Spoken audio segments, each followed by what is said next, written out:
You should be ashamed. I've seen rocks that are less dense than this. The summer dream is utterly wasted on the likes of you. All I know right now is you're messing with me, and I don't like it.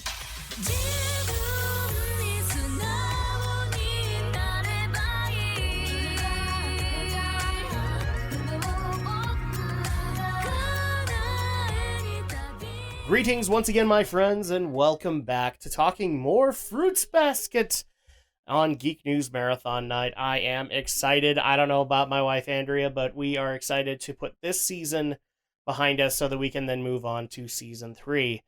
First of all, I'm your host, Adam Mickelson, a.k.a. Drac. I hope everybody's having a good day as they listen to this.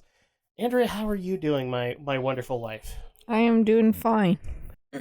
I make that sound like I'm in some kind of barbarian movie. Come, wife! So yeah, the last time that we gathered, we had finished up Season 1 of Fruits Basket, of the 2019 remake. Which there really wasn't a whole lot to cover there because it introduces a lot of characters. And while Season 2 does introduce characters, it more continues the storyline. And so at that point, I'm just going to go ahead and say this. It's been a while since we've seen Season 2. We might not remember absolutely everything, but once again, it leaves things open to go and do a marathon night for Fruits Basket Season 2, which I can already tell you Andrea would not mind on that point. So, I'm wrong? No. Oh, you kind of give me a look like I was wrong. Okay, so we have episode 1 of it. So, also the other thing I should point out, we did a bad job of cutting the episodes in half. So at that point, we're gonna do 12 episodes here, and we're gonna do 12 episodes, or the remaining episodes in part 2. So you guys get a little bit more balanced in that one, because the way that it worked is part 1 was like the first 15, and then we did the last 10. Oh, I don't think we initiated. Well, we didn't plan that it was going to. No, we didn't. We had to learn. We had to learn on the fly. So, without further ado, let's go ahead and get into this. So. We have episode 1 of season 2, which is Hello Again.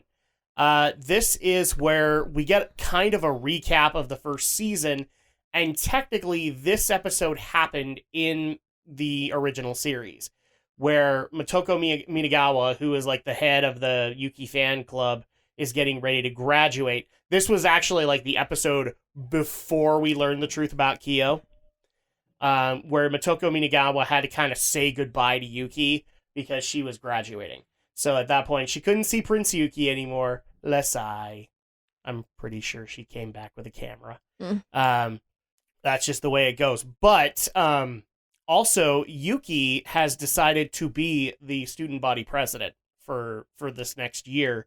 And a lot of this episode is also, aside from a lot of beach fun, it's also he gets to meet some of his now student body staff that is going to help him throughout the school year. But before we get into the serious stuff, let's get into the fun stuff. We have a little bit of a beach experience where we get to see Toru in the swimsuit that was bought for her. And how revealing is it? It's really... I would actually dare say it is more little kid swimsuit than her school uniform one. So there's nothing bad with it. It's just a little pink getup. But I love the fact that when you look into the comments that we're talking about this reveal, is like, no Toru in a bikini. I don't think you were gonna get Toru in a bikini. She's way too innocent for that. But we do get to have some fun in the sun, where she goes out with Kisa to go enjoy the water along with Momiji, and then the ladies get some fan service with Yuki and Kyo both with unbuttoned shirts, and Hatsuharu very happily showcasing what he has. But ultimately, it's just fun in the sun. But Yuki has to leave to go meet with his new student council board. We only get to meet a few of them today, but the big one that we actually have to meet, apparently, according to people who have kind of spoiled season 3 for me, is Machi. Machi is the school treasurer, and she's kind of a recluse. Doesn't really talk that much. In fact, when Yuki gets to see her for the first time, she spills some papers and insists on picking them up herself. You know who I'm talking about, right? The Yes. chick with the black hair. Yes. That doesn't really talk. So you get to meet her, and for some reason Yuki is kind of fascinated by her, in a weird way, probably just because of how closed off she is. But that I think he also gets to meet his vice president, who's, I can't remember his first name, but I believe his last name is Manabe. And we both, I think we both decided we like this character because he has a weird fascination with Sentai. And in fact, one of the things that he does, I can't remember if it's in this episode or no, it's probably in the later episodes where we meet the other two members.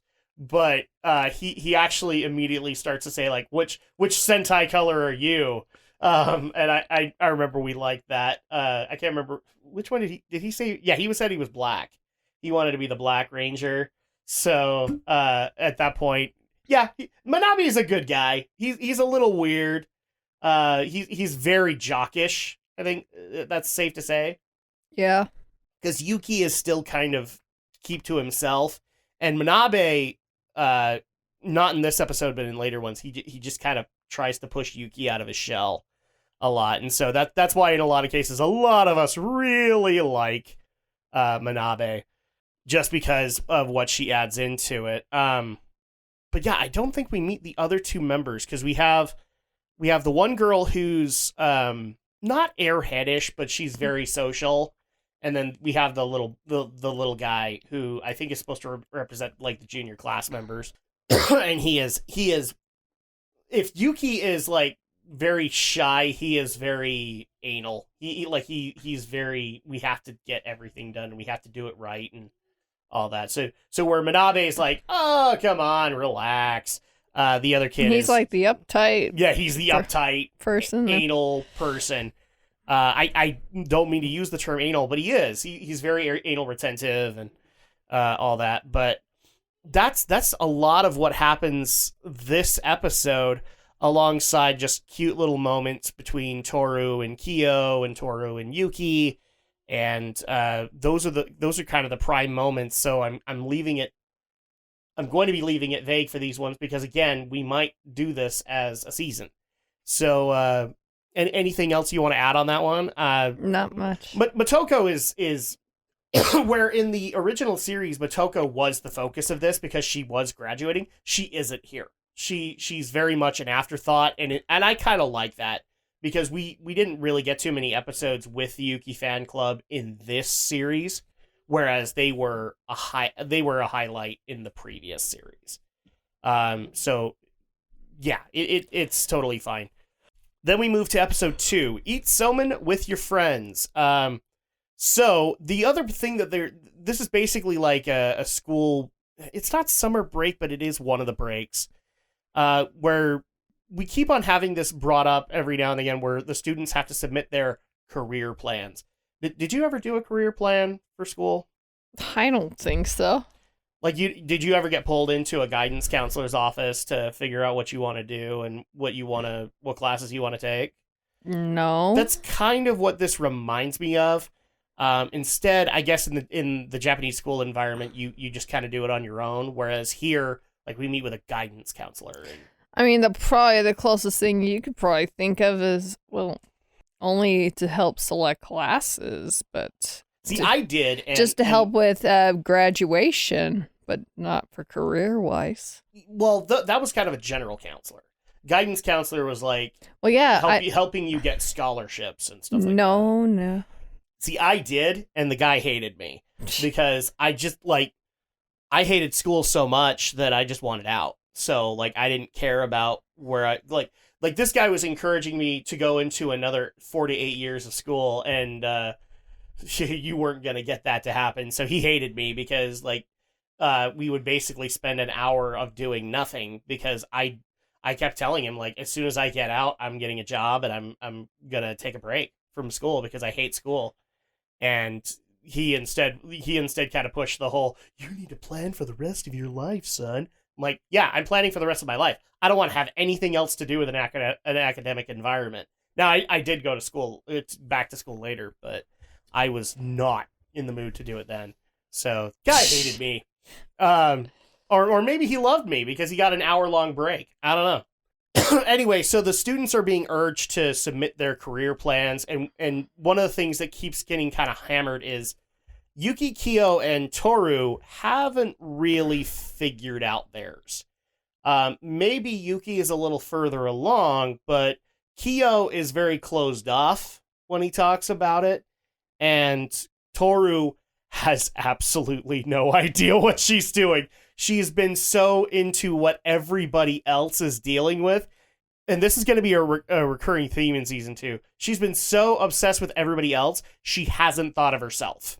And so at that point, she's thought very little about her future kind of thing, and just kind of assumes that, you know, she'd just spend the rest of her days in Shigere's house, and they'd always have just fun days, and never lends any kind of consideration, which is cute.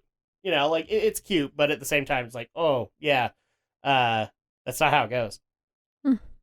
But also for this episode, we get to have a cool moment where Toru decides to go and visit Kazuma Soma's dojo. So we actually get to see Kazuma Soma again after the incident where the true form of the cat was revealed, and Kazuma is very happy. And by the way, a lot of people have already, even with just part 1 out, has reminded me that I'm bleeding stuff from 2001 into 2019. Guys, that's why I'm saying we're leaving it open to do these later, so that we can actually do them proper if we need to. But they actually go and visit with Kazuma Soma, and Toru has a kind of an alternative motive to go visit with him, and that is to basically ask about the curse. Because one of the things that this series has also decided is we're going to give Toru a purpose. She is basically resolved to finding how the curse works and how to break it. So she also wants to go meet with Kazuma to figure that out. Unfortunately, Kazuma gets pulled away, and this is actually kind of a cool character moment for Kazuma if you're rooting for him to be Kyo's dad. Because he gets to go meet Kyo's actual dad. And, man, Kyo's actual dad is just an asshole. I think it's heavily inferred in this episode, but we find out that Kyo's mom committed suicide because of her reaction to her son and the fact that she was afraid of her son. And Kyo's dad, I think, heavily blames him for that, and also has a massive hatred for Kyo. He has a big hate boner for Kyo. And that's why Kazuma has stepped in. Kazuma stepped in as a father figure because Kyo's parents, Kyo's dad wants nothing to do with him. So at that point, that's why he brought him to the dojo and let him live there. And they actually get into a fight where Kyo's dad constantly reminds Kazuma that he can't fight Akito, and eventually Akito is gonna want Kyo jailed like his grandfather was, or not jailed, but put in that sealing chamber for the rest of his life. And Kazuma just says, I'm going to continue to be his father figure, and I'm going to do my best to be able to help him out. And eventually they kind of meet back up, and we're reminded of why Kazuma is so much better than Kyo's actual dirtbag father. So that's actually kind of cool. And then it kind of cuts to later in the night when Kyo decides, after the complicated day, because not only is this discussion happening, but also Kyo is helping out around the dojo and kind of resuming some of his other duties. He decides to have a late night snack and makes a bunch of somen noodles. And so Toru offers to help him out, and then they kind of getting into talking about their career plan, and Kyo, he doesn't answer too much, but we kind of get the impression through Kazuma's conversation with his dad that this is why he hasn't given a whole lot of thought to his career plan, because he won't have one. Because he's probably going to get sealed into that chamber by Akito. But it's not too much inferred upon, other than you could see that Kyo has a lot of pain when it comes to his mom's passing and when it comes to his dad. And thankfully, Kazuma kind of fixes that for him, a lot of it. And then Toru this kind of bounces back to Toru, and Toru basically starts crying because she doesn't know what her life is going to do after this. She doesn't want to think about it because she likes where things are at. She is worried about getting a job, making her own future, but in reality you could tell in her head she wants to stay here. She wants to just, be in high school forever and not have to deal with anything else. Can you imagine wanting to stay in high school forever? No. No, you couldn't get me to. I would be the biggest sluffer in all of history because I would never want to go. After this little heartfelt moment, Shigure pops in, and then Yuki kind of joins in because he's done with his stuff for the day, and they all enjoy their somen as a family. But Kiyo's kind of mad because Toru just starts offering his snack to everybody else. It's Kiyo. So yeah, episode 2, again, a heartfelt episode, but kind of sets up some of the motivations for this season, where we get to see, Toru wants to break this curse. That's really all she's thinking about. That's why she's not thinking about making a life for herself or getting a job. She wants to break the curse, which is great, but I don't think she's considered that this might be a multi-year endeavor. So it's a great thing to just kind of see where everybody else is going. And I believe Yuki does turn in a career plan, but I think he's the only one that does. And I can't even remember what it was that he said he wanted to do, but Who? Yuki. Yuki? Yuki submits one, I think. But I can't remember what he said he wanted to do.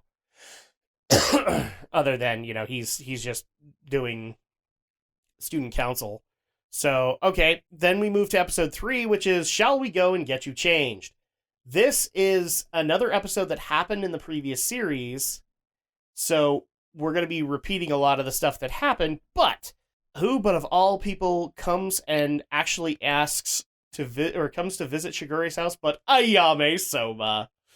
Oh, we love Ayame, don't we? Yeah. And all of the gay chicken that him and Shigure like to play. Well, Yuki makes a surprise announcement while Ayame and Shigure are talking, where they get to talking about his work, because believe it or not, Ayame is a business owner. And so Yuki says, well, I'd like to visit your business sometime, which kind of breaks Ayame. Is it safe to say? It kind of breaks him, and he is absolutely excited and runs off because he wants to work it out so that it looks the best. But before that even happens, like they actually kind of explain what he does, and and Ayame does not say this right at all. He fulfills En's fantasies. That did not come out right at all, did it? No. So the day, I guess Yuki, like, he works out another day to go and visit Ayame's shop. Yuki decides to go, but Toru tags along as well. So they go to the shop, and they get to meet his assistant, Mina Kurume, who is basically fetish bait in this series, because she likes wearing the costumes that they make. So she likes being the maid, she likes being the school teacher, she likes being the student, all that stuff. And so as soon as Mina gets her hands on Toru, she's immediately planning on, what she's going to dress her up as, which obviously is a worrisome thing, considering that the huge inference here is that this is more of an adult store than it is anything else. Safe to say. Yeah. Safe to say more of an adult store. Ayame comes out, and that's when Mina basically pulls Toru aside and says she's going to put her in a costume. And the brothers get some private time, which is usually not a good sign. Ayame and Yuki have a very difficult time getting along. But Ayame does bring up that he's got a parent-teacher conference coming up soon, and offers to accompany Yuki if he doesn't want his parents. But Yuki says that he's going to bring his parents because that's the thing he should be doing. And Ayame kind of advises that might not be a good idea. This creates I don't want to call it was a full-on argument. It's more of a mini argument of, like, Yuki just kind of wants to follow his own feelings, and his feelings are saying bring his parents. And that he doesn't want to, and more importantly, he doesn't want to be a tool for others anymore, which is what he's felt like under the presence of Akito. So at that point, then we get to have Toru come out, and oh my gosh, she's in like the cutest dress ever. We all thought it was going to be something kinky, and it absolutely wasn't. It was the most princess dress ever for Toru. It takes Yuki aback. In fact, it takes everybody aback. Like, she looks really, really good in it, but we get to have kind of that heartfelt moment with her in that dress, and it's just, duh. Yeah, for all the people that are thinking this is a kinky dress, it is not. It is very much something that you would expect from like a Disney movie, and so it kind of works out. But that's kind of how the day ends, with everybody fawning over Toru and her cute dress, and how Yuki really likes it and everything like that. This is an episode that's kind of weird because you have those inferences for Kyo as well as for Yuki, and this is very much a Yuki episode when you can kind of tell that things are starting to iron out for Toru and Kyo. And so it's just like, oh, this feels weird. Because we don't want Prince Yuki kind of fawning over Toru, but oh well. Then we move to episode 4, and this is where things get interesting. So it's called I Got Dumped.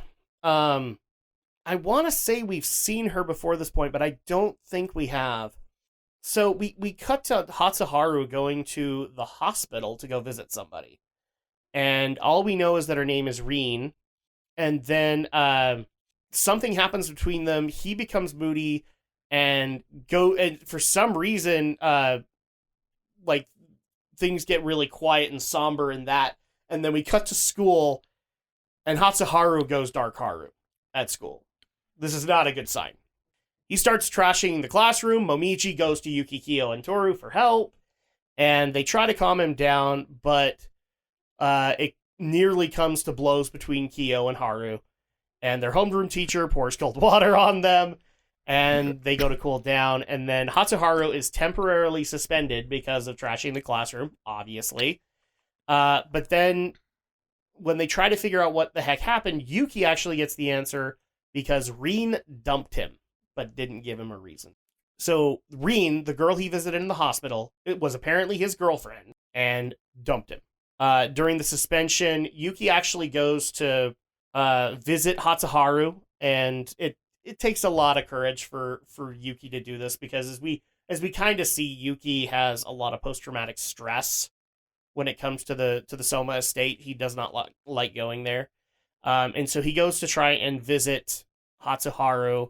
He does think he sees Rin at the estate because she's supposed to be at the hospital, and so he's a little concerned about that. But he then gets to go have his nice little moment with Hatsuharu, which we find out that Hatsuharu is like a hardcore gamer.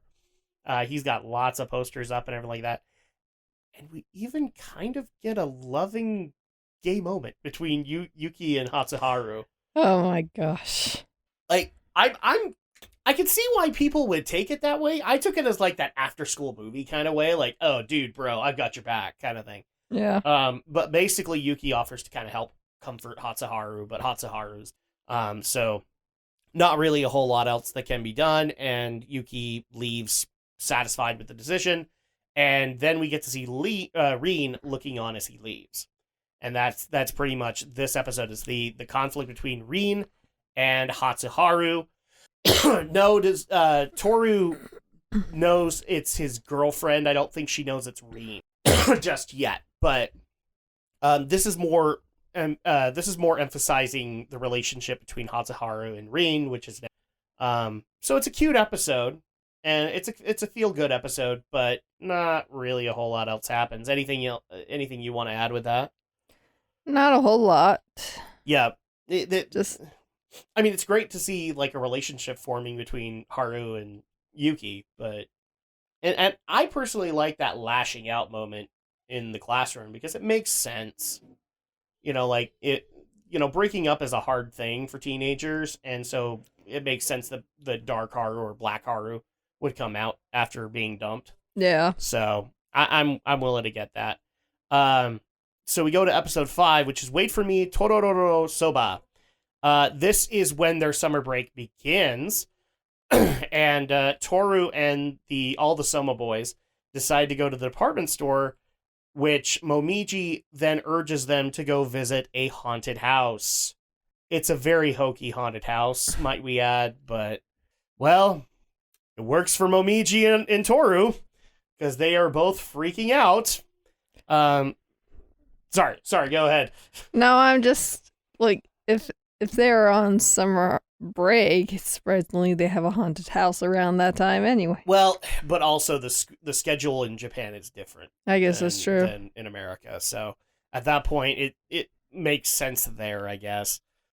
So they have that happen, and Toru is just terrified of everything in the haunted house. But we also have this nice little sub story that's happening in Arisa's story, where she's working at the local grocery store that she works at, and comes across a guy with red hair, very good looking, dare I say, very Soma-ish. And he's also very kind of awkward. I guess he's been to the convenience store once, and Arisa and him have talked, but nothing too much has happened out of it. But he does introduce himself as Kureno. And eventually he comes to the convenience store again, and Arisa goes and talks to him again and finds him very intriguing for some reason. Like she's got a bit of a crush on the guy. And so she meets up with him a little bit more, and then there's a weird thing about Kureno where it seems like he's talking sense, but then he screws it up a little bit, and this pisses off Arisa really bad. Because she's excited to see him again, and he just kind of blows it off as like, oh. And this is kind of how he regularly interacts with her. And she gets very mad at him, storms out on him. They even later on, like, it's a confusing thing to see between Kureno and Arisa. And even Saki, like, gets confided in later, and Arisa is just like, I'm not gonna worry about this. He can chase after me if he wants me, but Kureno is very much just kind of doing his own thing. And then we get the reveal that he does regret. He actually, we kind of get the feeling he likes her too, and he's just not handling it right. But here's the problem. He is a Soma, and apparently he's very close to Akito. So at that point, that might be why he's not allowed to talk with anybody else, because he might be like an attendant. We're not entirely sure at this point what his role is, but we know he's close to Akito. So at that point, yeah, that's why, this might not be able to happen at all. But it is interesting to meet a new Soma, one that is, I would dare say he kind of looks like Shigure in a way, where he's got that, he's got a lot of those dashing good looks, but he's also a very serious guy, and also apparently is doted on by Akito because he just doesn't have any reason to worry about finances or anything like that, and so he kind of coasts in life, and it's in a weird way kind of sad about it. So what else did you have any other thoughts about Kureno? We can't go too deep into it because we find out later stuff, but did you have a problem with his interactions with Arisa, or No, didn't think. you were happy that he made her mad? No, I'm kidding. Well, you just don't know anything about him. So this is where things are going to get a little complicated, because we kind of do episode summaries for this to just kind of give ourselves the details, but this is when episode summaries kind of dry up. And thankfully, I remember a lot of the things happening here, so I could kind of breeze us through this. But it gets complicated. So this is where it's actually going to be heavily inferred. Maybe we'll do season 2, and then we'll be able to tell you more episode by episode what happens. But this actually starts up a little mini arc, or this next episode starts up a little mini arc where Momiji and the other Somas, along with Toru, go to the Soma's vacation house by the ocean for summer break. And that's part of why they were at the department store, actually, is so that they could prepare for this trip. And they kind of start things off with just themselves. Then I think the next episode they get more visitors, where we get Hattori, we got, I believe, Ayame is out there too. We get Haru, but we don't get. Don't think we get. No, we might get Kagura. I can't remember if we do or not. I know Kazuma does not come along, but like they actually do get some surprise visits, along with Toru for the first time getting to meet Izuzu Soma, or Rin. So the girlfriend that we mentioned earlier on, yeah, she's also a member of the Zodiac. She's the horse. And the reason that she gets to meet Toru is because she's actually out in the wilderness in her horse form, passed out. Apparently, Rin has a bad habit of going off on her own, running away from home, and basically running off until she gets herself passed out, turns into a horse or whatever, and then gets taken to the hospital. She spends a lot of time in the hospital. Shall we mention that? And what's funny is like, so this is another girl Soma, and unfortunately, her outfit is no longer there, so she has to borrow stuff from Toru. She is not Toru's body type. So if people wanted the fan servicey stuff with Toru's clothes, there you go. Rin fulfills that for you, because she does not fit. Because I want to say she's probably about Saki's height, and you know, Saki already kind of gives that goth girl vibe, but so does Rin. Rin is like goth punk. In a way, like she wears the stuff that you should be wearing at a nightclub regularly.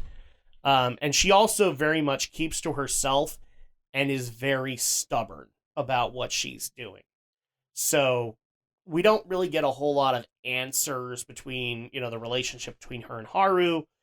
In fact, we get very little in this episode arc about Rin, because she doesn't want to talk to anybody. It's funny that Toru tends to like to talk to Rin and try and... Well, and the best part is that this is when she's excited about meeting Zodiac members, right?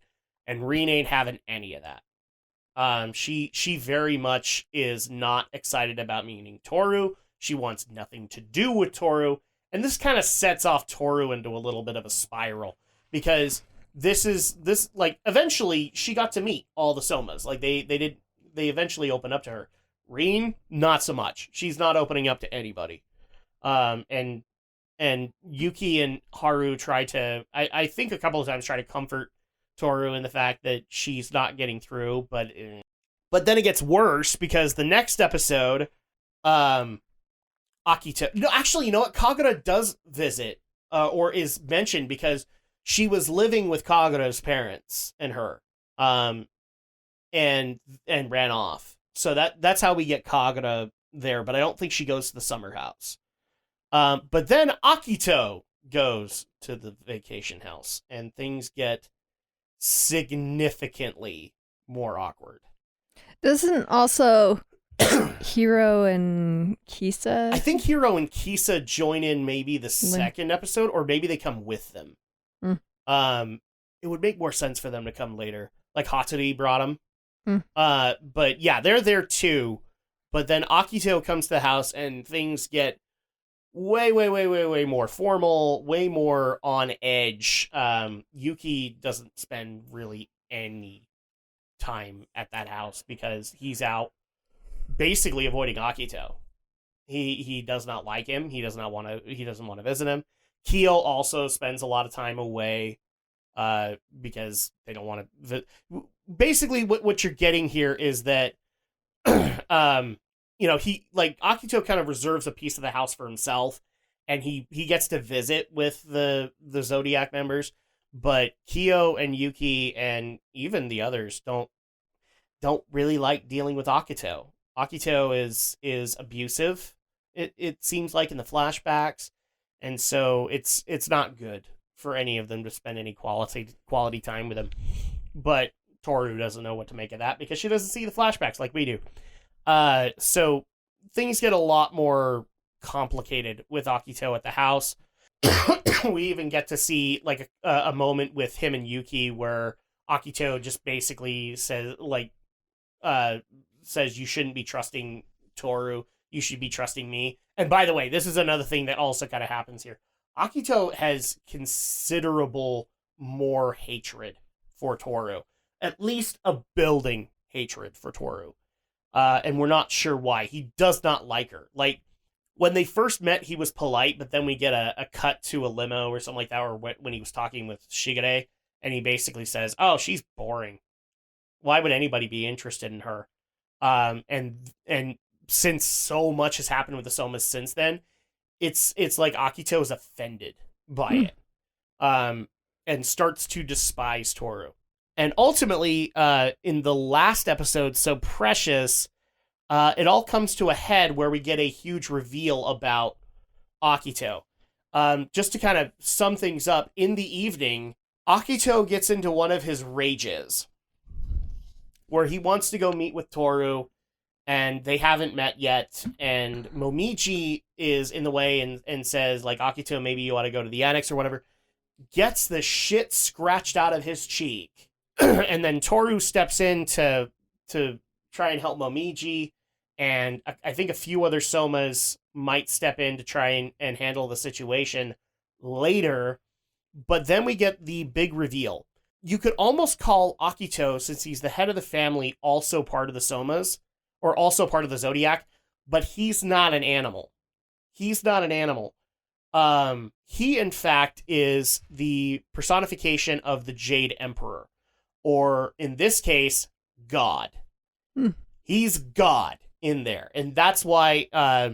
This is actually integral to the curse, because God like draws the Zodiac members to him, and so at that point, that's why they don't ever stop visiting Akito, or they're so loyal to him, is because the curse requires it for them all to be together forever. And so at that point, Toru gets to learn a lot about the Soma family curse, at least to an extent, because Akito kind of explains, I'm God and they all have to stay with me, kind of thing. What did you think about that? Like they have to spend the rest of their lives with him, and he causes them so much pain. Well, you wouldn't blame for some that do not want to have anything to do with him. Yeah, no, it makes sense. Like, and what's interesting is like all of them have motivations to kind of leave Akito, but they can't. And we never understand why. We all think it's, some kind of mental health problem, and now we understand it's like it's the curse that compels them to keep close to Akito. And also, Toru meets the horse of the Zodiac. That leaves one more. And when meeting Akito, she also gets to meet the last member of the Zodiac, who's supposed to be the rooster, Kurano. That's why he's close to Akito. Kurano is also a member of the Zodiac. So at that point, we've met all the Zodiac members. Yay! But things get significantly darker because of what the curse kind of implies for all of these members. And that's okay, because it gets even worse. Eventually, in the next episode, Kyo gets summoned by Akito, and they get to have a reunion of sorts together as well. And Akito basically just says, you know what, I'm gonna put you in that sealing chamber or whatever. And I think ultimately, no, what happens is that there's a bet between them, is like he has the rest of his high school years to have the fun that he wants, but then after that, Kyo has to submit himself to that sealing chamber.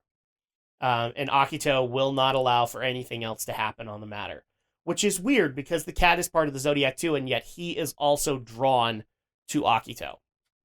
There are parts of this curse that don't make sense. I'm hoping season 3 will shed some light. But then we kind of realize this is why Kyo has not made any career plans or anything past high school, because at that point, I think he even kind of knows that Akito is not going to let him wander around forever, and he's going to be in that sealing chamber for the rest of his life. So at that point, like, you kind of feel bad for Kyo, but what makes it even worse is we find out in the same episode that he has developed very strong feelings for Toru. And I believe it's even part of the deal. He cannot have any interaction with her on any level. So, like, they could still live together and they could still have, like, their casual interactions, but he cannot act on what he wants to do. And that also might be kind of a self-imposed punishment for him as well, because Kyo goes into this weird arc where he's like, I'm the cat. I'm not supposed to be happy again. It's almost like we learned from the other episode where the true form was revealed that no, he gets the right to be happy, but no, Akito like re-anchors this, and he is not allowed to be happy in his life, and so he kind of, to an extent, becomes distant from Toru, and that's really sad too, because you can kind of see Kyo's heart breaking at that prospect, and it makes your heart break at the prospect because because nothing against Yuki, but Kyo and Toru look better together. They seem better together. There's better chemistry. And so then you kind of get the viewpoint of, oh, nothing can be done with that at all. Then we get the last episode of the summer vacation kind of arc. This is when Akito leaves, and they have one final night where they can have some fireworks and be able to enjoy their last night at the summer house. And we start to get to see some people's reaction or resolutions coming out of this. Yuki resolves to be more social. Like he resolves to interact better with people and very much step out of his shell. Kyo sadly has the resolution of like he just can't be happy. Toru is probably even more resolved in fixing or breaking the curse than she ever has been because of her interactions with Akito, and so on. Like everybody has a resolution there, and then we have like 2 more episodes left. So one of them is a basically return from their trip, and we get to have an interaction. Kagura basically asks Kyo out for a date, and as if we weren't sad enough with Kyo's future, Kagura breaks up with him because she actually kind of realizes that she's been holding herself back because of her dedication to Kyo, and now she kind of sees that, you know, like where she used to protect Kyo, she now sees that Kyo has people that protect him, and she is no longer needed. And so at that point, she kind of steps away from that relationship and instead resolves to be friends at that point, which is more sad for Kagura and also sad for Kyo, because Kyo is also reserved to the fact like he just doesn't get to be happy ever again. I would think Kyo would be like, oh, well, what a shame that you're breaking up with me. And a lot of people would think that, but he actually kind of has a somber moment in that one, if I remember correctly. Like he understands and you know, at that point, I actually think it kind of ends with them at least being friends on the matter. But you could tell that it upsets Kagura because this is a part of her life that she has to let go of. So it is still a sad episode, and it's even more sad when you consider like Kyo can't even be with the one he really cares about. And you also kind of get the hinting that maybe Kagura kind of gets it, that she's not the one he pines for, and so she doesn't know that so it gets more sad in that regard. But then to kind of wrap this up, episode 12, this is also where we introduce we've mentioned this before in the previous episode, Mayuko. Mayuko is Yuki, Toru, Arisa, Yuki, Kyo, Toru, Arisa, and Saki's homeroom teacher. So she's the one that is teaching them during school. But if people remember correctly, and I actually got this wrong, we actually get introduced to Mayuko in the Hatori episode in this season, because she's friends with Kana Soma. So she knows about both Shigure and Hatori. Not the Zodiac stuff, but she knows of them. She went to school with them. And this is post Kana getting married, so she's happy for her. But then we kind of start to notice that Mayuko isn't happy being single and also helping run, I guess during the summer when she's not teaching, she's helping run her family's bookstore.